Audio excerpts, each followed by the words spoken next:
सुनील कागसर एक बार फिर से आप सब लोगों का आपकी अपनी आरसीएम की पाठशाला में स्वागत करता हूं। आज हम लोग 36वें दिन में प्रवेश कर चुके हैं और मुझे बहुत खुशी है कि हम लोग बहुत सक्सेसफुल तरीके से, बहुत बिंदास तरीके से और हंसते खेलते हुए इस पाठशाला के कार्यक्रम को 90 दिन का ये जो कंप्लीट पैकेज है इसके ऊपर हम लोग आगे बढ़ते चले जा रहे हैं। चलिए आज की बातचीत को शुरू करने से पहले मैं अपना छोटा सा परिचय दे देता हूँ। मेरा नाम सुनील कागसर है और मैं पेशे से एडवोकेट हूँ। मेरी धर्मपत्नी अनीता जी आरसीएम बिजनेस के अंदर स्टार पर्ल अचीवर हैं और हम लोग इस फैमिली बिजनेस को मिलकर आगे बढ़ा रहे हैं। तो माय डियर फ्रेंड्स, एक बार फिर से आज आप लोगों का बहुत बहुत दिल की गहराइयों से बहुत बहुत स्वागत है। धन्यवाद करता हूँ कि आप सब लोग सुबह सुबह उठकर आरसीएम पाठशाला के अंदर इस बेहतरीन दिन की शुरुआत करते हैं। चलिए आज हम लोग फिर से कार्डिनल रूल्स के ऊपर बात करते हैं। रूल नंबर 4 है आरसीएम बिजनेस में, नेटवर्क मार्केटिंग में ये नियम बहुत काम आता है। ये जो तत्व है, ये जो कंटेंट है, ये सबसे ज़्यादा किसी चीज़ का अगर महत्व है तो वो इस चीज़ का महत्व है। रूल नंबर 4 क्या कहता है कि कभी भी आलोचना, खंडन व शिकायत ना करें। कभी भी का मतलब मैंने जैसे आपसे बताया था कि रोज़ाना का मतलब रोज़ाना ही होता है। 2, 4, 5 दिन के बाद या कभी मूड होता है तब उसका मतलब रोज़ाना नहीं होता। रोज़ाना प्लान दिखाने का मतलब है रोज़ाना प्लान दिखाना। बारिश हो तब भी प्लान दिखाना, आपका मूड ठीक नहीं है तब भी प्लान दिखाना, आपके पास समय नहीं है तब भी प्लान दिखाना, आपके पास बहुत बड़ा प्रॉब्लम आई हुई है तब भी प्लान दिखाना, और आप जिस भी स्थिति में हैं, आप हवाई जहाज़ में हैं वहाँ भी प्लान दिखाना, आप ट्रेन में हैं तब भी प्लान दिखाना। तो रोज़ाना का मतलब जैसे रोज़ाना होता है, ठीक इसी तरह से इस नियम नंबर 4 में कभी भी आलोचना, खंडन व शिकायत ना करें के अंदर जो कभी भी है, उस कभी भी का मतलब कभी भी, never ever ever, never ever ever, never never ऐसे बोल सकते हैं, नेवर, कभी भी नहीं, कभी भी नहीं, कभी भी नहीं। अब आप कहेंगे सर ऐसे कैसे? देखिए, लोक व्यवहार एक पुस्तक है, लोक व्यवहार डेल कार्नेगी जी के द्वारा लिखी गई एक पुस्तक है। वो तकरीबन पूरी की पूरी जो किताब है वो इसी नियम के ऊपर आधारित है। ये पुस्तक आप सब लोगों के पास ज़रूर होगी, मैं पहले भी इस पुस्तक को रेकमेंड कर चुका हूँ। इसको ज़रूर खरीदें और इसको पढ़ें। तो इसका जो सबसे पहला चैप्टर है, उस चैप्टर के अंदर जो टाइटल है वो ये है कि अगर शहद इकट्ठा करना है तो मधुमक्खियों के छत्ते पर लात ना मारें। दोबारा से सुने, अगर शहद इकट्ठा करना है तो मधुमक्खियों के छत्ते पर लात ना मारें। सतीश पंडित जी कहते थे कि इस बिज़नेस के अंदर यदि हमें कामयाबी चाहिए, यदि हम चाहते हैं कि हम आगे बढ़ें, यदि हम चाहते हैं कि हम इस बिज़नेस में टिके रहें और कामयाब हो जाएं, तो इस पुस्तक के बिना ये संभव नहीं है साहब।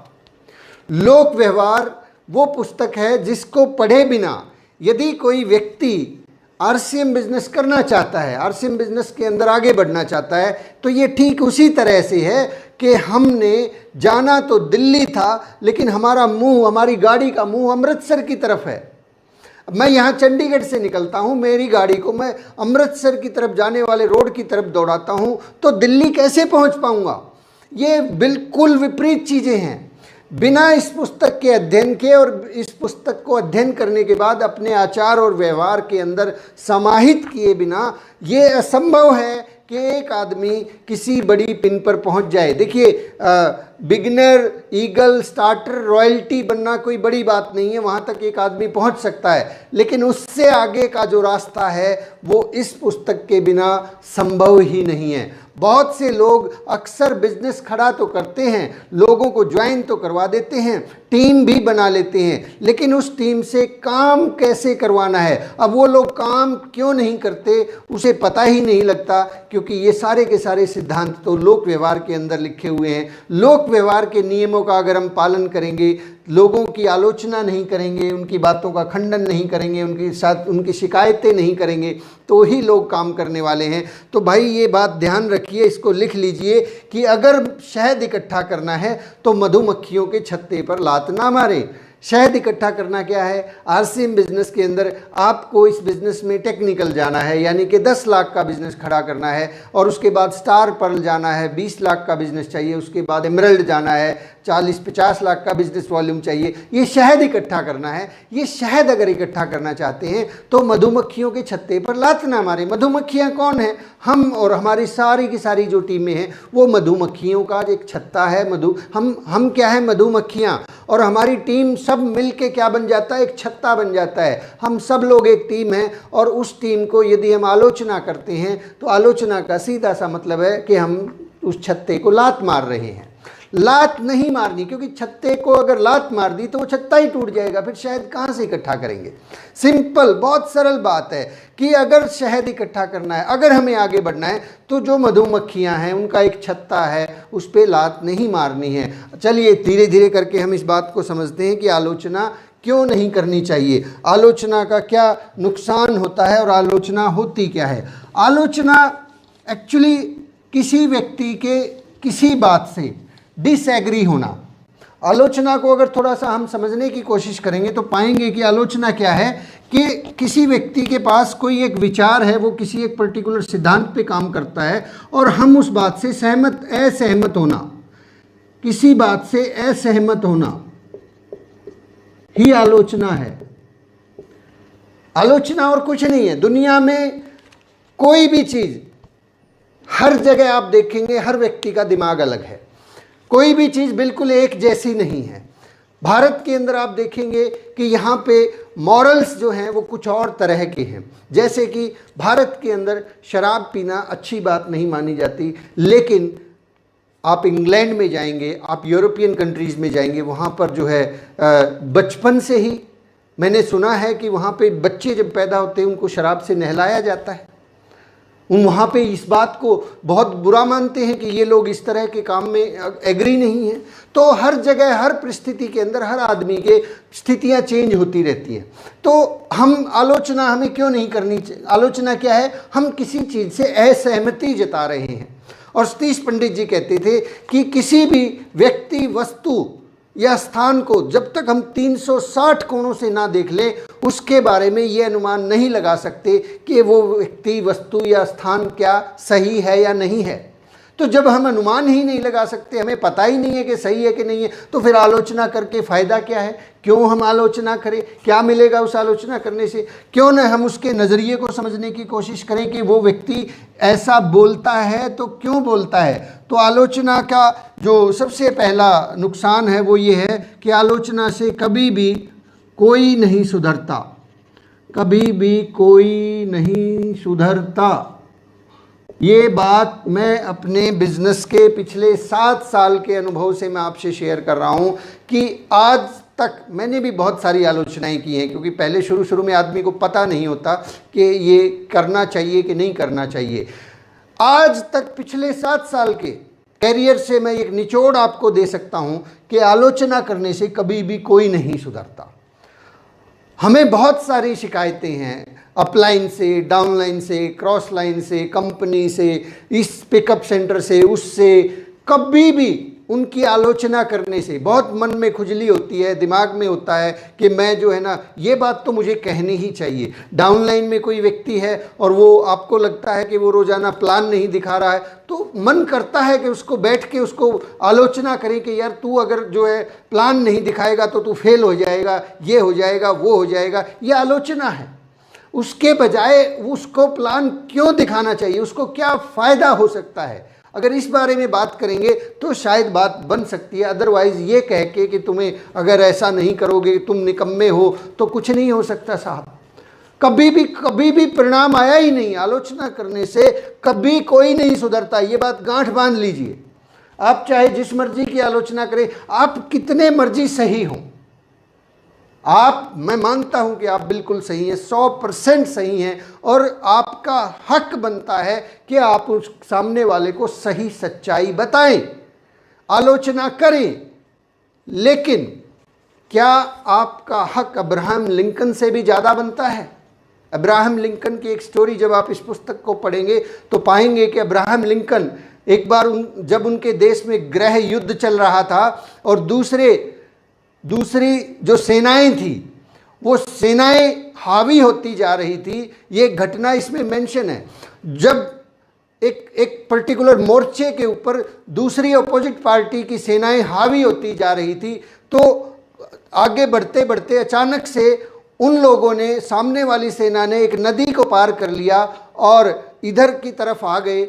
इस तरफ जो है अब्राहम लिंकन के बहुत मजबूत जो है सिपह सलार थे, उनको अब्राहम लिंकन ने ऑर्डर दिया कि अब आपके पास समय है कि आप तेज़ी से इनके ऊपर हमला करें, क्योंकि इनके पास पीछे से जब तक सपोर्ट आएगी तब तक हमारे पास बहुत बड़ी सेना है, हम इनको काबू कर चुके होंगे। और ये मैसेज तुरंत जो है उस सिपह सलार, उस कमांडर के पास पहुंचाया गया, लेकिन उस कमांडर ने ठीक इसके विपरीत किया। उसने उनके ऊपर, सामने वाली फ़ौज के ऊपर हमला नहीं किया और उन्हें बचकर जाने दिया।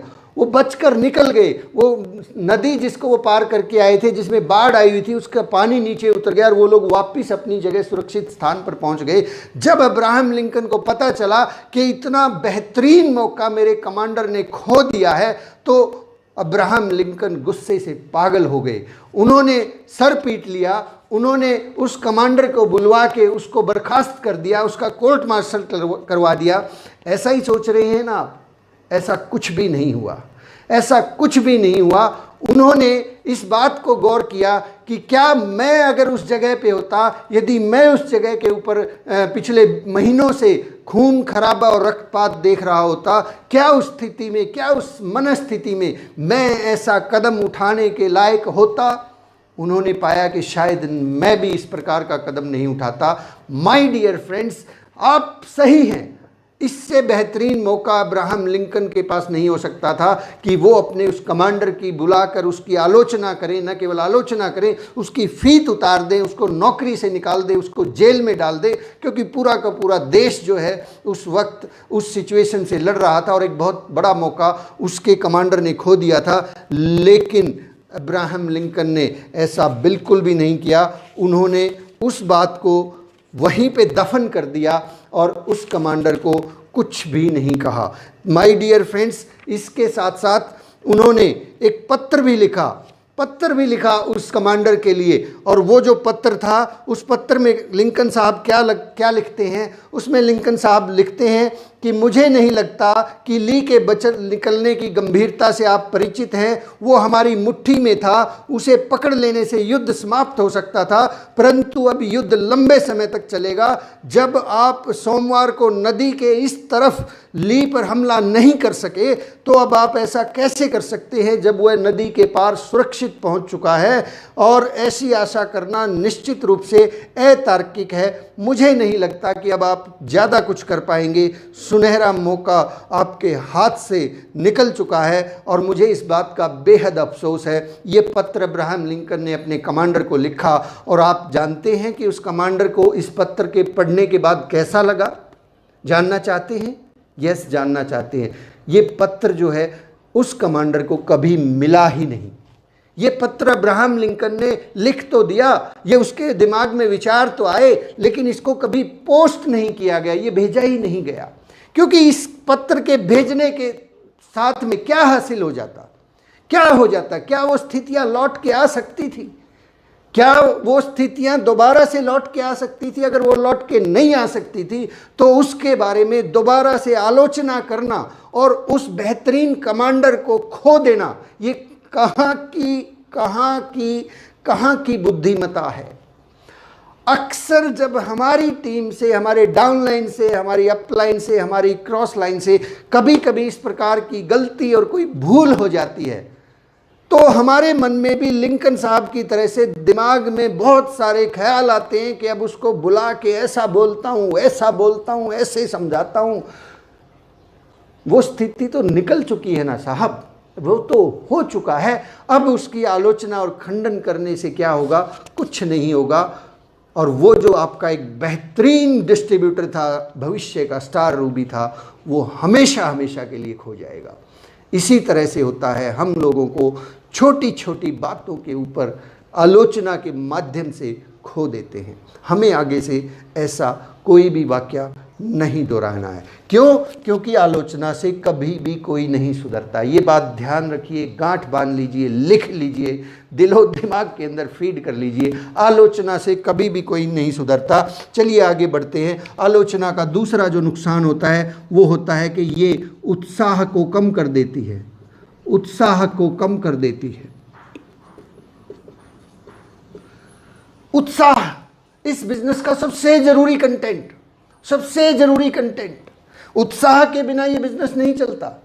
उत्साह होगा तो सामने वालों में, कहते हैं कि कभी भी मार्केट में कोई प्रोडक्ट नहीं बिकता।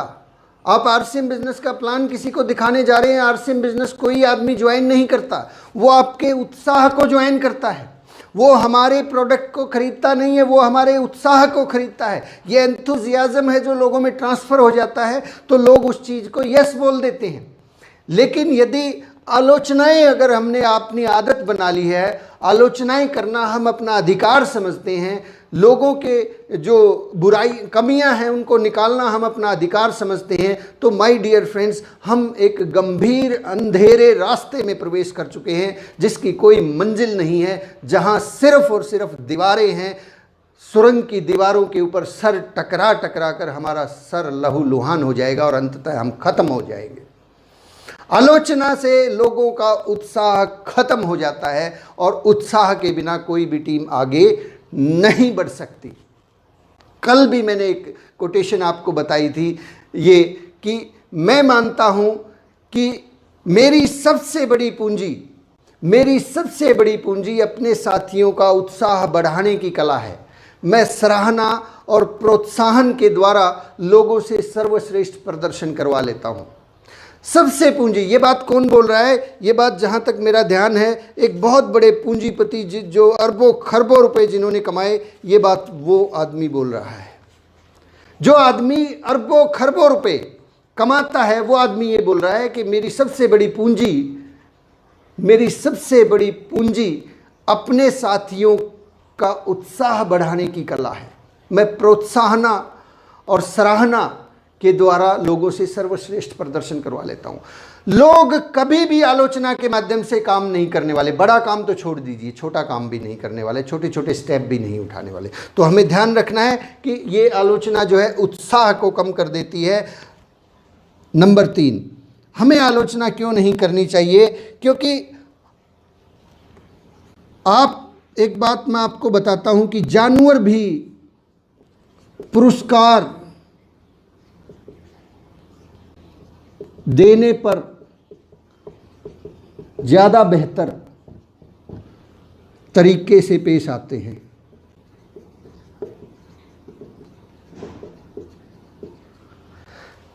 जानवर भी पुरस्कार देने पर ज़्यादा बेहतर तरीके से पेश आते हैं साहब।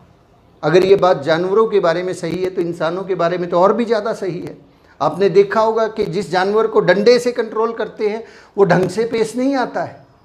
जिस जानवर को प्यार से कंट्रोल करते हैं, पुचकारते हैं, थपथपाते हैं, उसको लाड लड़ाते हैं, वो जानवर अच्छे तरीके से पेश आता है।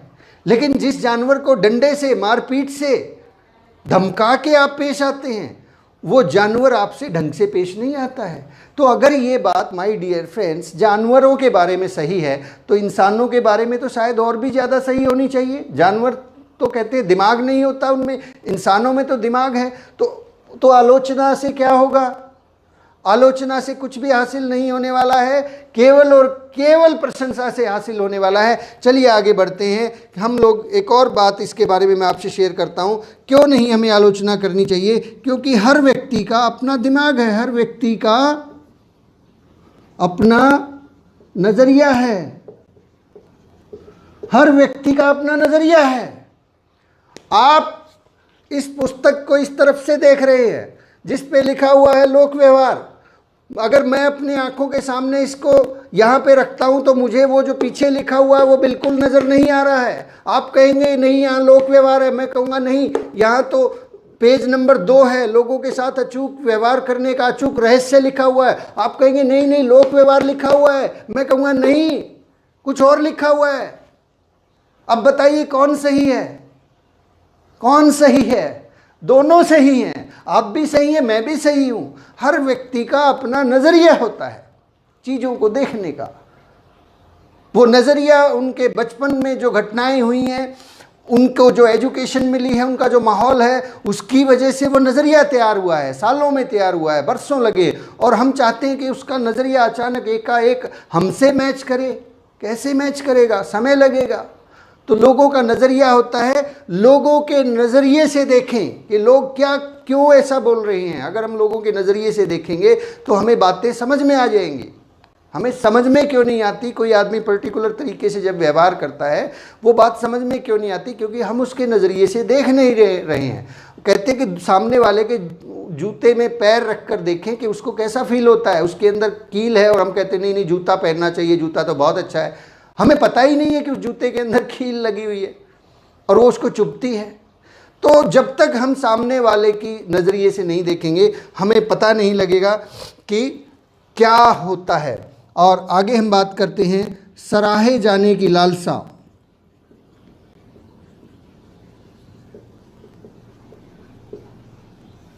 ये जो कंटेंट है ना साहब, सराहे जाने की लालसा, ये दुनिया के जो जितने भी लोग हैं, दुनिया में जितने भी लोग हैं, एक अध्ययन हुआ इसके बारे में, एक नहीं सैकड़ों अध्ययन हो चुके हैं।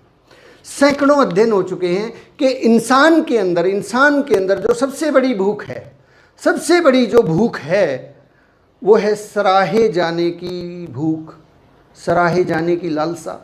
आदमी इस बात के लिए कि लोग उसको सराहें, इस बात के लिए ही तो वो अच्छी नौकरी पाना चाहता है, इस बात के लिए ही तो वो अच्छा बिजनेसमैन बनना चाहता है, इस बात के लिए ही तो वो बड़ी गाड़ी खरीदता है, इस बात के लिए ही तो इंसान बड़ा मकान बनवाता है, इस बात के लिए ही तो लोग दान और पुण्य करते हैं, इस बात के लिए ही तो बिरला जी ने बिरला मंदिर बनवा दिया, इस बात के लिए ही तो लोगों ने बड़े बड़े हॉस्पिटल बनवा दिए। क्यों? किस लिए? उनके पास पैसा और लोग कम है क्या? सब चीज़ें हैं, लेकिन फिर भी ऐसा क्यों करते हैं लोग? क्योंकि उनके अंदर एक भूख है, सबके अंदर एक भूख है, सराहे जाने की लालसा। और ये लालसा नीचे से लेके जो आदमी बहुत आप जिसको पैसे के मामले में अगर हम बात करते हैं कि एक मजदूर आदमी के अंदर भी ये लालसा है और एक प्रधानमंत्री के अंदर भी ये लालसा है। हर आदमी के अंदर ये लालसा है, ये जन्मजात है, ये मूलभूत कंटेंट है। अगर हम इस सराहे जाने की जगह ये दूसरा कंटेंट इस्तेमाल करेंगे तो लोग कभी भी हमारे पास नहीं आने वाले हैं, लोग हमें छोड़ के चले जाते हैं। पंडित जी एक बात बोलते थे कि इस बिज़नेस के अंदर लोग जो है आरसीएम बिज़नेस को कभी भी छोड़ के नहीं जाते हैं। आरसीएम बिज़नेस को कभी भी लोग छोड़ के नहीं जाते हैं, लोग लोगों को छोड़ जाते हैं। दो चीज़ें हैं आरसीएम बिज़नेस में। पहली बात कि लोग आरसीएम बिज़नेस ज्वाइन नहीं करते हैं, लोग हमें ज्वाइन करते हैं, लोग लोगों को ज्वाइन करते हैं। और दूसरी बात, लोग आरसीएम बिज़नेस को छोड़ के नहीं जाते, लोग लोगों को छोड़ के जाते हैं। दो चीज़ें हैं, आप ध्यान रखें। मैं इसको थोड़ा सा हटा देता हूँ।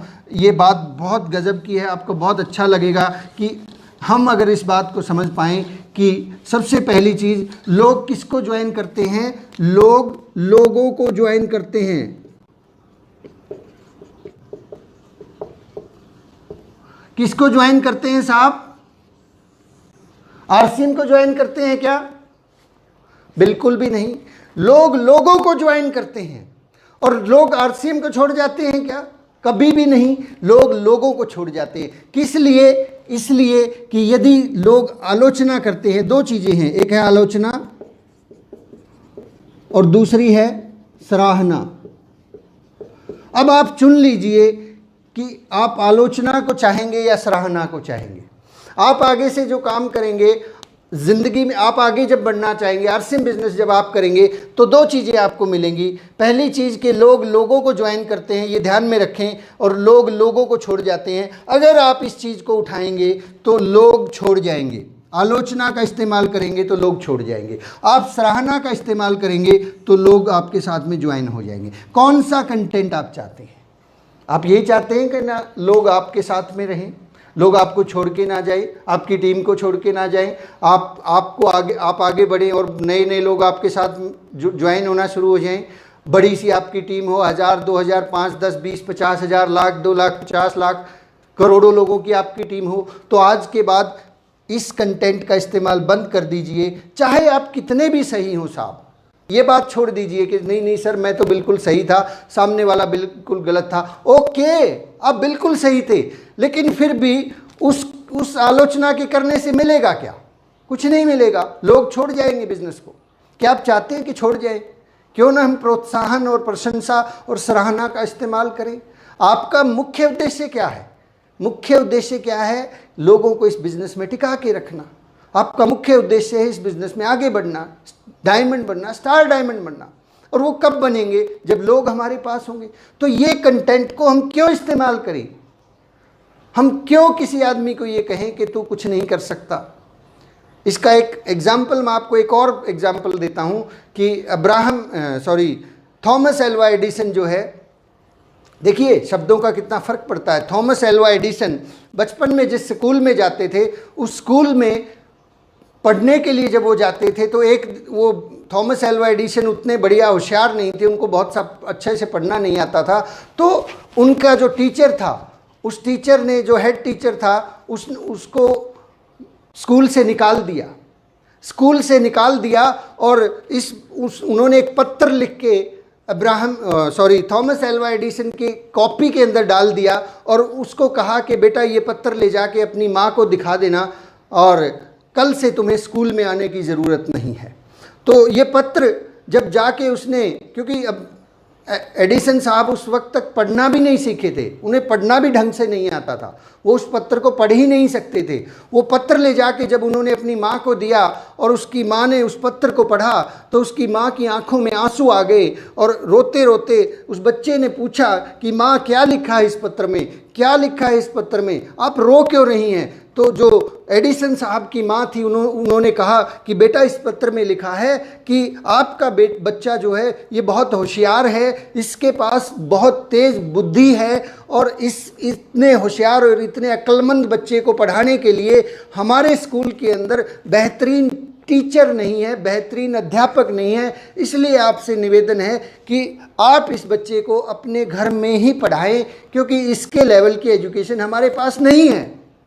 ये पत्र वहीं पे बंद हो गया, ये पत्र रख दिया गया। और जब एडिसन साहब बहुत बड़े वैज्ञानिक बन चुके थे, उस वक्त उनके सामने एक अलमारी के अंदर कुछ किताबें रखी थी। जब वो किताबें उन्होंने निकाली और उन किताबों के अंदर वो पुराना पत्र, वर्षों पुराना पत्र जब एडिसन साहब को मिला, तो जानते हैं उस पत्र में क्या लिखा हुआ था? उस पत्र में प्रिंसिपल ने लिखा हुआ था कि आपका बच्चा मंदबुद्धि है, आपका बच्चा पढ़ नहीं सकता, आपका बच्चा बेवकूफ़ है और इस तरह के बेवकूफ़ बच्चे को हम अपने स्कूल में नहीं रख सकते, इसलिए हम इस बच्चे को निकाल रहे हैं, इस बच्चे को कल से स्कूल में ना भेजें। वही मंदबुद्धि बच्चा एक माँ के सराहना भरे शब्दों की वजह से दुनिया का सबसे बड़ा वैज्ञानिक बन गया। हजारों आविष्कार उसने कर दिए। ये बल्ब जिसकी रोशनी में हम बैठे हैं, उस व्यक्ति ने निर्माण किया। वो हजारों बार फेल हुआ लेकिन बल्ब का निर्माण किया। माय डियर फ्रेंड्स, प्रोत्साहन और सराहना भरे शब्दों से एक जिस बच्चे को दुनिया बेवकूफ़ और कम अक्ल वाला मानती थी, उसको भी यदि साइंटिस्ट, दुनिया का सबसे बड़ा साइंटिस्ट बनाया जा सकता है, तो क्या आप और हम प्रोत्साहन और सराहना भरे शब्दों से आरसीएम बिजनेस में जुड़ने वाले हर व्यक्ति को royalty achiever, technical achiever, diamond, star diamond की तरफ नहीं पहुंचा सकते? क्या पहुंचा सकते हैं, लेकिन आलोचना की बजाय केवल सराहना भरे शब्दों का इस्तेमाल करना है। आपको लग सकता है कि इससे नुकसान होगा, यस, आपको लग सकता है कि अगर मैंने आलोचना नहीं की, उसको डराया और धमकाया नहीं, तो इससे नुकसान होगा। जो नुकसान होगा, जो आपको लगता है, वो टेम्परेरी होगा। Mind it my dear friends, वो टेम्परेरी होगा। जो रिकवर किया जा सकता है, जो भविष्य में रिकवर किया जा सकता है, क्योंकि लोग हमारे पास बचेंगे तभी तो वो उनमें सुधार हो पाएगा ना साहब। अगर आलोचना करने से लोगों ने बिजनेस ही छोड़ दिया तो फिर क्या फ़ायदा उस आलोचना करने का? फिर सुधार किस में करना चाहेंगे हम? बचेगा कौन? हाँ? तो माय डियर फ्रेंड्स, इस बात का विशेष रूप से ख्याल करें कि हमें आलोचना बिल्कुल नहीं करनी है। और ये टॉपिक जो है बहुत लंबा होता जा रहा है, इसलिए इस टॉपिक की जो बची हुई बातें, खंडन और शिकायत के बारे में हम कल बात करेंगे। और लास्ट में मैं एक हरियाणवी कहानी सुनाना चाहता हूँ। हरियाणवी एक मुहावरा कहावत है कि एक बार एक जो है चूड़ी बेचने वाला मनियार चूड़ी बेचने के लिए गठरी लिए जा रहा था, और उस गठरी के अंदर एक हरियाणवी ताऊ जो था, उसने उसके अंदर ये कहते हैं लाठी डंडे की खोद मार के उससे पूछा कि भाई के ले रहा है? तो वो जो चूड़ी बेचने वाला था उसने कहा, ताऊ एक खोद और मार दे, कुछ नहीं ले रहा। तो भाई ऐसा ही होता है कि आलोचना जो है इतनी खतरनाक है कि एक खोद मार दी और एक और अगर मार दी तो कुछ नहीं बचता। तो भाई साहब, माय डियर फ्रेंड्स, आलोचना की दो डंडे लगते ही लोग छोड़ के भाग जाते हैं। एक बर्दाश्त कर लेते हैं लेकिन दूसरा उनसे बर्दाश्त नहीं होता, और तीसरा तो बर्दाश्त करते ही नहीं है। तो आलोचना की बजाय प्रोत्साहन और सराहना भरे शब्दों का हमें इस्तेमाल करना है। आप सब लोगों का बहुत बहुत शुक्रिया। आपको अगर हमारी बातचीत पसंद आई हो तो कृपया इस किताब का ये जो चैप्टर है, चैप्टर नंबर 1 लोगों के साथ चैप्टर नंबर 1, अगर शहद इकट्ठा करना है तो मधुमक्खियों के छत्ते पर लात ना मारें, इसको पढ़ें, इसके ऊपर मनन करें, क्योंकि ये चैप्टर मुझे आसानी से समझ में नहीं आया था। ये हो सकता है इसको समझने में 1 साल लगे। ये बहुत 10-20 पेज हैं, ये 35 से लेकर 53 पेज हैं, लेकिन ये पूरी ज़िंदगी का फ़लसफ़ा है। माय डियर फ्रेंड्स, कल सुबह फिर मिलते हैं ठीक 6:30 बजे। आपको बातें पसंद आ रही हैं, ठीक लगता है तो भाई साहब इसको शेयर कर दीजिएगा, लाइक कर दीजिएगा, सब्सक्राइब कर दीजिएगा। 90 दिन का ये कोर्स चल रहा है। आशा करता हूँ आप सब लोगों को बहुत फ़ायदा हो रहा है। Thank you very much. जय RCM।